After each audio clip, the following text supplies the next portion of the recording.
उनको शेरों के बीच में रहना पड़ा 4 दिन। उनको अग्नि परीक्षा की गई, उनको सांपों से कटवाया गया। लद्दाख में जहाँ कोई नहीं जाता, ऐसी जगहों पे जाके उन्होंने सेवा की। वो लोग कहते हैं नहीं, हमें पहले टेस्ट करना है, आपका प्रभु महान है कि हमारा बड़ा है। उन लोग कहते हैं आपका सांप से कटवाएंगे, अगर आपका प्रभु आपको जिंदा रखेगा हम लोग विश्वास कर लेंगे।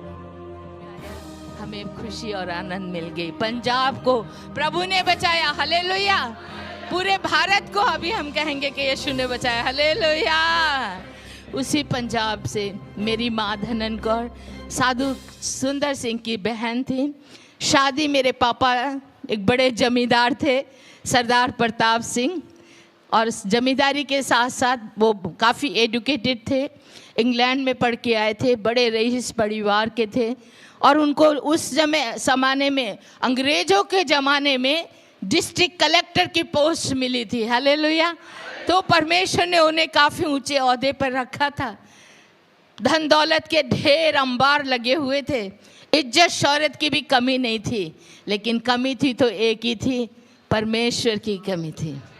वैसे तो वो बहुत इधर उधर भटकते रहे, बहुत से गुरुद्वारे, मंदिर, मस्जिदों में, लेकिन वहाँ से उन्हें वो नहीं मिला जो प्रभु यीशु से मिल सकता है, हालेलुया। 12 साल हो गए उनकी शादी को, एक भी बच्चा नहीं हुआ। थक हार के मेरी माँ भी बहुत दुखी हो गई, मेरे पापा भी। बहुत दान दक्षिणा देने के बाद, बहुत से पूजा पाठ करने के बाद, डॉक्टरों को बहुत से रुपया देने के बाद भी उनको खुशी नहीं मिली।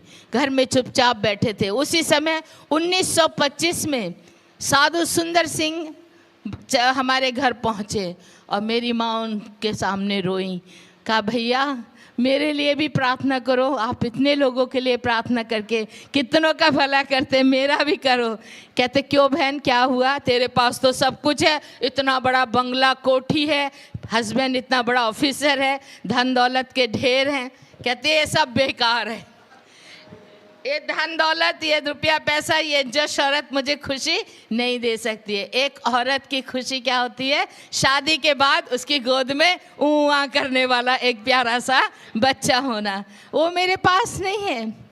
वो साधु सुंदर सिंह ने बोला बहन तूने मांगा नहीं रब से? कहते बहुत मांगा, बहुत पूजा पाठ की, व्रत किए, बहुत गुरु साधुओं को बहुत सदान दिया। कहते वो सही जगह नहीं थी, वो जीवते परमेश्वर नहीं है।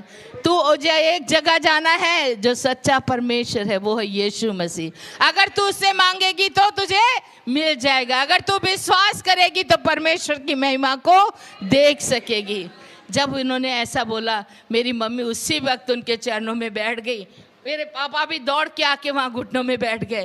कहते आज हम विश्वास करते हैं, हमारे लिए प्रार्थना करो, हमें यीशु ही दे सकता और कोई नहीं दे सकता है।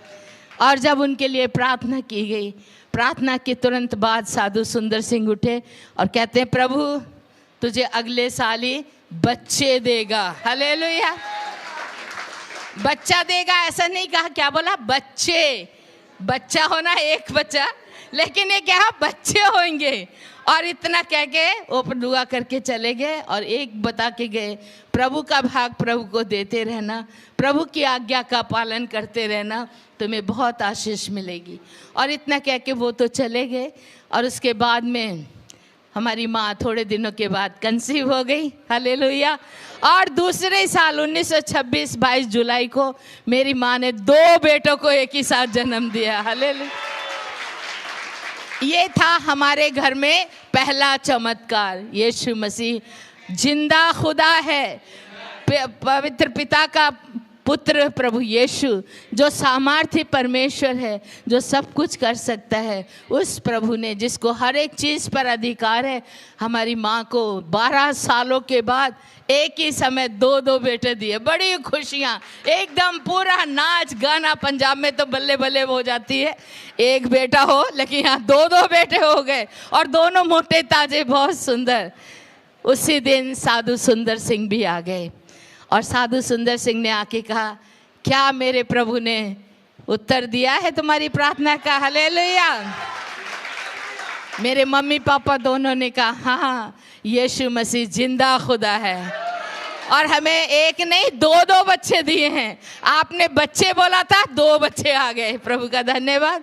तो साधु सुंदर सिंह ने कहा, प्रभु ने तो अपना वादा पूरा किया, अब तुम्हें तुम्हारा वादा पूरा करना है। हाँ ठीक है, हम जो भी प्रभु का है हम प्रभु को दें। प्रभु का भाग कौन सा होता है? आपको सबको खाली 10वां भाग मालूम है, लेकिन बाइबल के अनुसार क्या लिखा है? पहलोठा, पहला भाग, वो भी परमेश्वर का होता है। तुरंत मेरी मम्मी ने अपनी गोद का पहला बच्चा उनके पास दे दिया। कहते ये मेरा पहलोठा है, मैं प्रभु को दान करती हूँ। हालेलुया। ऐसी माँ होना भी बहुत उसकी बात है, मुश्किल होता है। इतने सालों के बाद 2 बेटे मिले, कितनी खुशियाँ, लेकिन उन्होंने कहा नहीं, प्रभु का भाग मैं प्रभु को दूंगी। और साधु सुंदर सिंह की गोद में डाल के कहा, भैया ये लो, प्रभु का भाग है, मेरा पहला बेटा। साधु सुंदर सिंह ने उनको लिया, डेडिकेट किया, और उसके बाद उनके दोनों हाथों को देखा तो छोटे से बच्चे के छोटे छोटे हाथ खोल के देखते, यहाँ दोनों हाथों में रेखाओं में क्रूस बना हुआ था, एकदम साफ क्रूस। हालेलुया। और वो क्रूस देख के साधु सुंदर सिंह ने कहा, ये बच्चे के हाथ में क्रॉस है, ये सारी दुनिया में मसीह का क्रूस उठाकर सब जगह जाके प्रभु का प्रचार करेगा, ये मेरे बाद मेरे जैसे साधु बनेगा। हालेलुया। और ये बात कह के वो चले गए, और उन्होंने ये कहा, अपना 10वां भाग प्रभु को देते रहो, तुम्हारा घर खुशियों से भर जाएगा। वाकई में ऐसा ही हुआ। उन्होंने दुआ करके जैसे ही बोला था, पापा ने अपना सारी चीज़ों का 10वां भाग निकाल के गरीबों को बांट दिया। उस समय 3 करोड़ की जायदाद के मालिक थे, लेकिन बाद में प्रभु ने उनको 30 करोड़ का मालिक बना दिया। हालेलुया। ये 2 बेटों के बाद हमारे घर में बच्चों की लाइन लगनी शुरू हो गई, एक के बाद एक, बेटे के बाद बेटा, बेटे के बाद बेटा, इस तरह 7 बेटे हुए और 3 बेटियां। अय्यूब की तरह 7 बेटे और 3 बेटियां, सब मिलके 10। मैं हूं नंबर 10 और मेरे ही बाद हुई बस। तो ये अद्भुत चमत्कार प्रभु यीशु ने किया, क्योंकि वो परमेश्वर का पुत्र था, उसको इन सारी चीज़ों पर अधिकार था, वो हर कुछ उसके हाथ में था।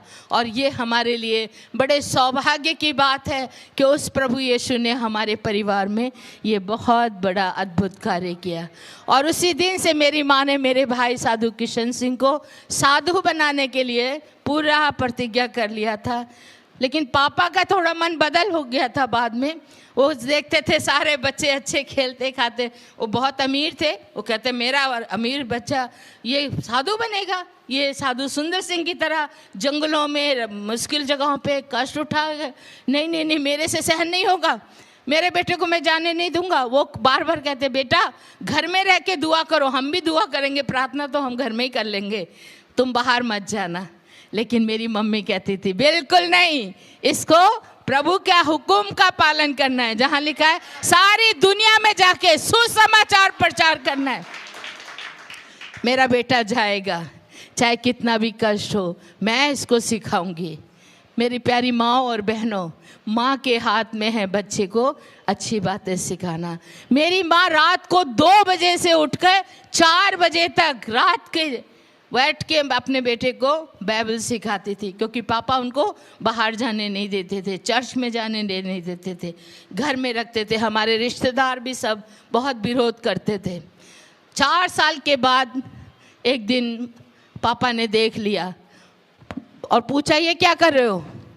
मेरी मम्मी इसके बोलने से पहले मेरे भैया ने बोला, साधु किशन सिंह ने, बाइबल पढ़ रहे हैं, हमने बाइबल पढ़ के प्रभु की सेवा करनी है। मेरा पिता किसान है, मैं मजदूर हूँ, उसके खेत में जाके मुझे खेती करनी है। पापा भी हमारे मजदूर, बहुत बड़े किसान थे, जमींदार कहते हैं हम लोग उसको। तो उनको बड़ा गुस्सा है, क्या बकवास कर रहा है, क्या करना है तूने, मैं डिस्ट्रिक्ट कलेक्टर हूँ, मेरा बेटा भी कोई बड़ा ऑफिसर बनना है, ये सब तुमको नहीं करना है, तुम प्रभु का सेवा नहीं। कहते क्यों नहीं, मैं करूँगा, मुझे इसीलिए प्रभु ने दिया है, मैं प्रभु का सेवा करूँगा। कहते मैं बाइबल पढ़ूंगा। कहते बाइबल पढ़ो अच्छी बात है, प्रार्थना करो अच्छी बात है, लेकिन बाहर नहीं जाना, साधु नहीं बनना। मेरी माँ ने कहा ये जाएगा प्रभु की सेवा करेगा। मेरे भैया ने कहा पापा मैं आपकी बात नहीं मानूंगा, आप मेरे संसारिक पिता हैं, मेरे स्वर्गीय पिता प्रभु है। मैं उसकी बात मानूंगा। और पापा को गुस्सा, अरे तू बकवास करे जा रहा है, मेरी बात नहीं मानता, चुप कर। नहीं, चुप नहीं रहूँगा, मैं जाऊँगा। वैसे बोलते ही पापा को गुस्सा आ गया। पापा बहुत कठोर थे पहले, और वो डिस्ट्रिक्ट कलेक्टर थे, उनके सामने कोई मुँह ही नहीं खोलता था, सब कांपते रहते थे। उन्होंने कहा अच्छा, एक जोर से थप्पड़ मारा मुँह पे, बस कर, चुपचाप रहे। कहते नहीं, आप चाहे मुझे शूट भी कर दीजिए, लेकिन मैं अपने यीशु को नहीं छोड़ूंगा, मैं जाऊंगा। पापा गुस्सा में नीचे, अच्छा शूट करने क्या बोल रहे, रुक अभी लाता हूँ बंदूक। और वो गुस्सा में नीचे की स्टोरी अपस्टेयर से डाउन जा रहे थे बंदूक लाने के लिए। इतने में हमारे घर के नौकर आगे भाग के कहते, भागो जल्दी यहाँ से, तुम्हारे पापा ज़रूर तुमको शूट कर देंगे। बंदूक निकाल के उसमें वो डाल रहे हैं गोलियाँ। इतना सुनते मेरी माँ ने कहा, समझ लिया पापा हमारे बहुत जिद्दी थे, जो कहते थे वो कर देते थे, और इसलिए मैंने कहा बेटा हमें यहाँ से हटना है। लेकिन भागने के लिए कोई जगह नहीं। साइड अलमारी एक थी, उसमें माँ और बेटा दोनों चले गए बंद करके। कहते हैं नौकरों को, कहते हैं जाओ मत बताना हम यहाँ हैं, बाहर से लॉक कर दो, बाद में खोलना। और वो लोग चले गए। बाद में डैडी आके पूरा ढूंढ रहे हैं, कहाँ गए ये दोनों माँ बेटे, दोनों को मैं पिटाई करूँगा। लेकिन उस समय सब लोग जमा हो गए, लोग हमारे रिश्तेदार भी, आसपास के सब लोग इकट्ठे होके, क्या हुआ, नहीं ये लड़का ऐसा कहता है। अगर ऐसा कहता है तो आप उसको क्यों मारना, मारो मत, उसको समझाओ बुझाओ। कहते नहीं मानता है, नहीं मानते तो थोड़े दिन के लिए घर से निकाल दो। अमीरों के बच्चे ज़्यादा दिन बाहर नहीं रहते, थोड़ा दुख पाएगा वापस आ जाएगा। ऐसा उन लोगों ने, हमारे रिश्तेदार, मेरे दादाजी ने, ताई जी ने बोला। मेरे पापा ने कहा अच्छा बुलाओ, एक बार बुलाओ, मैं सामने उससे बात करूँगा। तब नौकरों ने जाके वो खोल दिया। मेरी मम्मी ने देखा, भैया ने देखा। मेरी माँ ने कहा बेटा आज तुम्हारा आखिरी दिन भी हो सकता है, क्या तुम यीशु के लिए मरने को तैयार हो? हाँ बिल्कुल माँ, मैं यीशु के लिए मरने को तैयार हूँ, चाहे कुछ भी हो जाए मैं यीशु को नहीं छोड़ूंगा। और उसी वक्त वो पापा के सामने पहुंच गए, और पापा के हाथ में पिस्तौल था, उन्होंने तुरंत फायर कर दिया। वैसे ही फायर किया, वो गोली इधर से निकल गई, भैया ने सिर को इधर कर दिया, उनको नहीं लगी। दोबारा सीने पे रख के कहते अब बोल, तू मेरी बात मानेगा कि नहीं?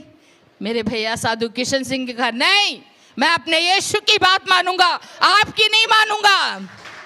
इतना ही कहते मेरे चाचा जी पास में ही खड़े थे, चाचा जी ने उनके हाथ में ऐसे मार दिया, और जो पिस्तौल थी वो बाहर जाके गिर गई, और उनको पिस्तौल लेने नहीं दिया। लेकिन बाद में वहाँ एक बड़ा सा लाठी रखी थी, पापा ने वो लाठी पकड़ ली और मारना शुरू किया।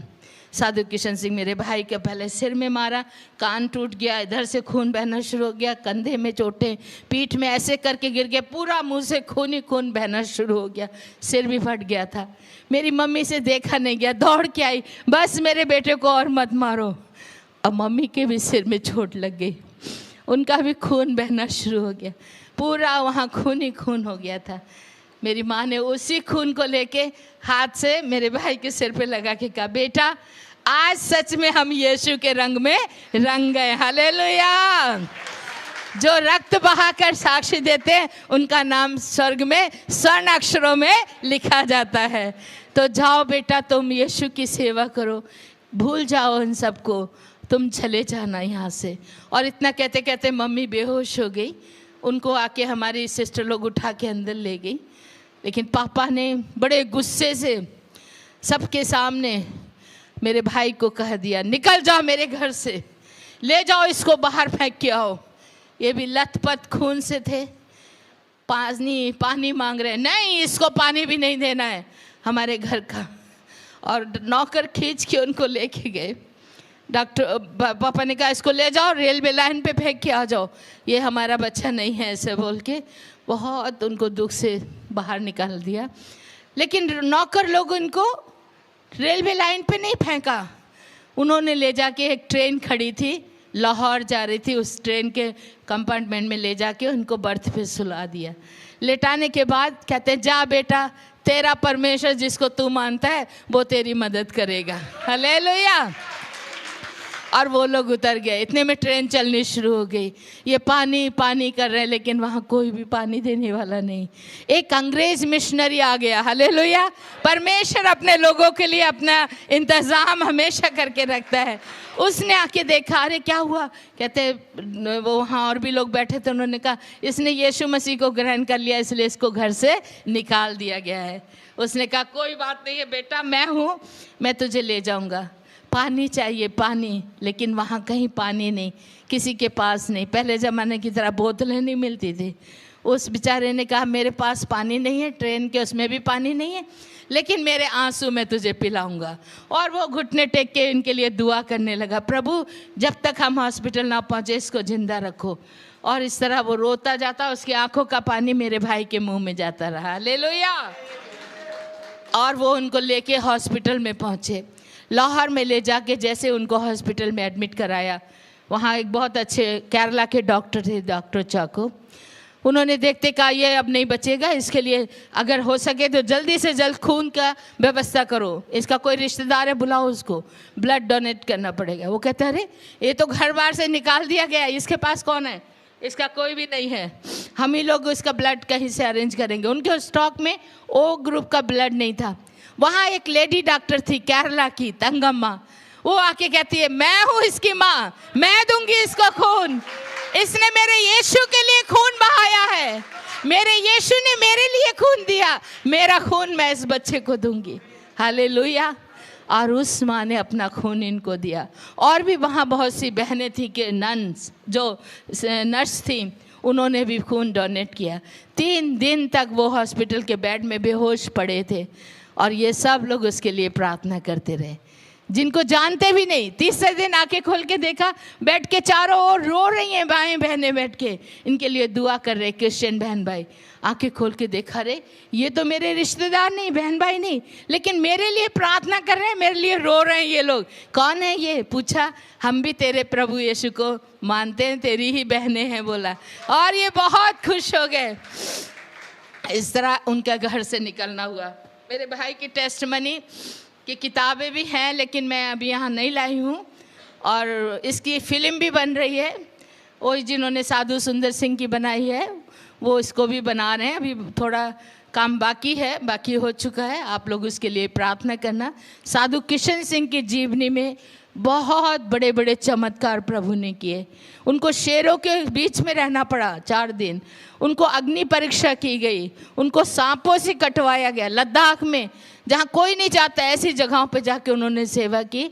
वो लोग कहते हैं नहीं, हमें पहले टेस्ट करना है, आपका प्रभु महान है कि हमारा बड़ा है।